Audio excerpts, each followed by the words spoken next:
Atlanta fried chicken. Atlanta has more fried chicken restaurants per mile than any major American city. They are not competing with each other. They are competing with your memory of the last one. The correct order at any serious Atlanta fried chicken spot starts with a choice nobody tells you about: bone-in or boneless, white meat or dark. The answer on your first visit is dark meat. The thigh holds the seasoning differently. Good Atlanta fried chicken uses a double dredge in seasoned flour that traps steam underneath the crust, which is why it shatters from the inside when your teeth break through. Paschal's on Martin Luther King Jr. Drive opened in 1947 and became the informal dining room of the civil rights movement. Dr. King ate there. John Lewis ate there. The fried chicken was the reason they kept coming back. The formula has not changed.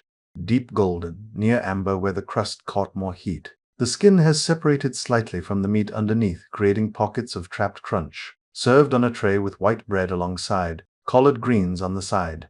The crust shatters before the teeth reach the meat. The seasoning is in the crust, not the flesh, which means every bite starts with salt and black pepper and ends with clean, juicy chicken underneath. The white bread is there to carry what falls off the bone. Nothing is wasted. Atlanta has been arguing about who makes the best fried chicken since before you were born. Order the dark meat. Take a side in the debate. Birria Tacos. Birria Tacos come with a bowl of consommé for dipping. Most people dip at the end. That is the wrong move. You dip before every single bite. The ritual starts before the taco reaches your mouth. The quesabirria is pressed on a griddle with the cheese side dipped in the consommé fat first, which is why the outside turns deep red-orange when it crisps. You receive the taco and the consommé simultaneously. You dip before each bite, not after, so the broth soaks into the crust while it is still hot enough to absorb.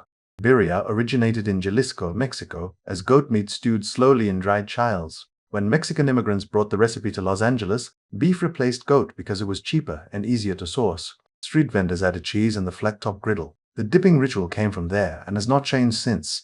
Dark red-orange exterior from the child-stained griddle, cheese crisped and visible at the edges. The consommé sits alongside in a small bowl. Deep crimson, rising steam, cilantro and diced white onion across the top. The outside is crisp from the griddle and carries the smoke of the chilled broth. Inside, the beef has braised until it pulls apart with no resistance. Each dip into the consommé adds another layer of depth. The cheese holds the taco together long enough to finish it. The consommé is free with every order. It is the reason people come back. In Los Angeles, the free thing is always the point. New York pizza slice. The New York pizza fold is not a preference. It is structural engineering. A slice without the fold collapses before it reaches your mouth. New York pizza is sold by the slice, reheated in the deck oven, and eaten standing up or walking. This is not a compromise. The slice is engineered for portability. The crust is thin enough to fold lengthwise, but stiff enough to hold the weight of the cheese and sauce in one hand without sagging. Fold creates a channel that sends the heat toward the center bite first, which is always the best bite. Lombardi's on Spring Street opened in 1905 and is considered the first American pizzeria. The slice format came later when immigrant workers needed lunch they could eat without a table, a plate, or a fork. The fold arrived with the format. It has not changed. Wide triangular slice. Pale gold crust with char spots on the underside. The cheese has set, but remains slightly glossy. A thin line of tomato sauce visible at the edges where the cheese ends. The bottom crust is crisp from the deck oven reheat. The cheese is dense and slightly salty. The sauce is the quietest element, present in every bite, but never the loudest. The last bite is the thick end of the crust, which is for deciding whether you want another slice. Lombardi's opened in 1905. A New York slice has not required a plate, a table, or a fork since. None of those things were ever the point. Sizzling fajitas. You will hear the fajitas before they reach your table. The sizzle is not theater. It is how you know the temperature is still right. The cast iron skillet starts sizzling in the kitchen and does not stop until it lands in front of you. At the original Ninfa's on Navigation Boulevard, where Mama Ninfa Lorenzo invented the format in 1973, the marinated skirt steak goes directly from the marinade to the cast iron with no resting period. With no resting period, she was a widow with 5 children and a failing tortilla factory. She sold 250 tacos al carbon on her first day. The sizzle carried down the street and did the rest of the advertising. The components arrive separately: warm flour tortillas, guacamole, sour cream, salsa, and the skillet of skirt steak and charred peppers still making noise when it lands. Assembly is yours to do. Cast iron skillet still sizzling, thin strips of skirt steak and charred bell peppers glistening, warm flour tortillas wrapped in cloth on the side, 3 small bowls of guacamole, sour cream, and salsa alongside. The first bite carries smoke and char from the cast iron. Skirt steak has more fat than any other cut, which means more flavor during the sear. The lime in the marinade comes through at the back. The flour tortilla absorbs everything that falls out. Ninfa Lorenzo sold 250 fajitas on her first day in 1973. Skirt steak went from the cheapest cut on the rack to the most ordered in Texas. The sizzle did that. New England clam chowder.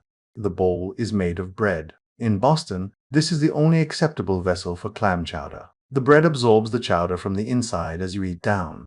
The bread bowl arrives with the lid cut off and placed alongside. You eat the lid first, using it to dip into the chowder before it cools. The bread absorbs from the inside out, which means the last piece you eat is the most saturated. New England clam chowder is cream-based. The Manhattan Red version is not discussed in Boston.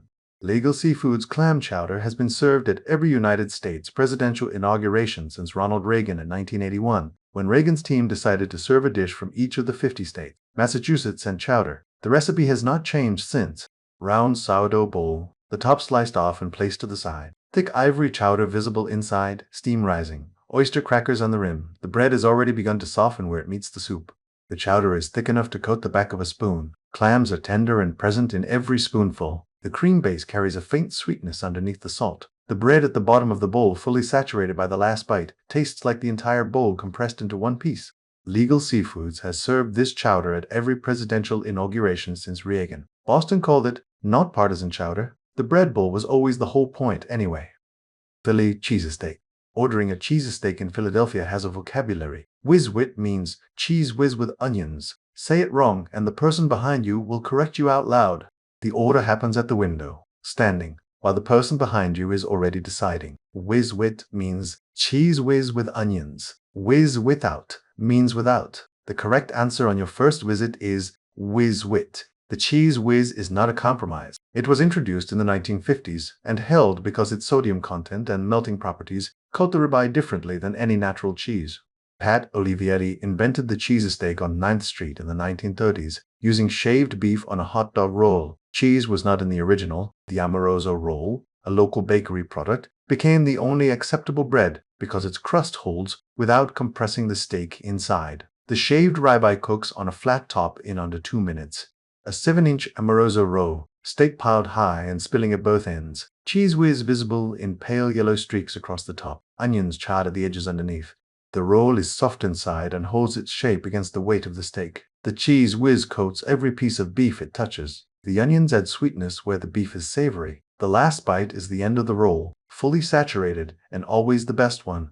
Pat Olivieri invented the Cheesesteak without cheese. Cheese whiz joined in the 1950s. Philadelphia considers cheese whiz the authentic option. The original inventor is not available to argue. BBQ Burnt Ends. The best thing on the Kansas City barbecue menu used to be free. Someone wrote one paragraph about it in Playboy in 1972. Prices went up immediately. At Arthur Bryant's on Brooklyn Avenue, burnt ends are the point cuts of the brisket, where fat and smoke and bark have concentrated across 12 or more hours on the smoker. They used to be pushed to the side of the cutting board and left on the counter for customers waiting in line, not for sale. Just there. In 1972, writer Calvin Trillin declared in Playboy that the free counter scraps at Arthur Bryant's were the best thing he had ever eaten. The main course at Bryant's, as far as I'm concerned, is something that is given away free, he wrote. They went on the menu. Today, burnt ends are the first thing to sell out at every Kansas City barbecue restaurant. Dark mahogany cubes, the exterior bark near black where the fat rendered and tightened. Served in a tray, no sauce required. The surface is dry and matte. The inside is visible only when you pull one apart. Smoke arrives first, then fat, then beef, then the sweetness of the bark where the rub caramelized over hours. The inside pulls apart with 2 fingers. Sauce exists but is unnecessary. The bark already did that work. Arthur Bryant gave away burnt ends for free. Calvin Trillin wrote one paragraph about them. The price of brisket point in Kansas City has never fully recovered. Cuban Sandwich. The Cuban sandwich is pressed twice. Once in the panini press and once by the argument between Miami and Tampa about who invented it first. The Cuban sandwich is built in a specific order: Cuban bread, yellow mustard, Swiss cheese, roast pork, glazed ham, dill pickles, then Swiss cheese again. Cheese on both sides, so it melts directly onto the bread and directly onto the meat from 2 directions. It goes into a plancha, a flat heated press under weight, until the bread compresses completely and the cheese has fused everything into one structure.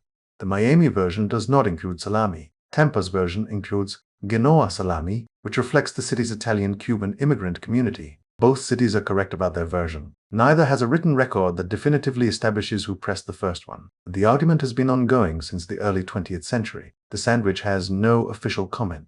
golden and flat from the press, the bread compressed to half its original height, cheese visible at both cut edges, a single diagonal cut through the center. The first bite is warm bread, then the salt from the ham and the sour from the pickle arriving together. The mustard is underneath everything and comes through only at the back. The roast pork is the quietest element. The pressed bread holds everything in place until the last bite. Miami and Tampa have been arguing about the Cuban sandwich for over a century. The sandwich has no opinion. It just needs to be pressed. Grilled king salmon. The salmon most people have eaten is not king salmon. Seattle has direct access to the real version. The difference is not subtle.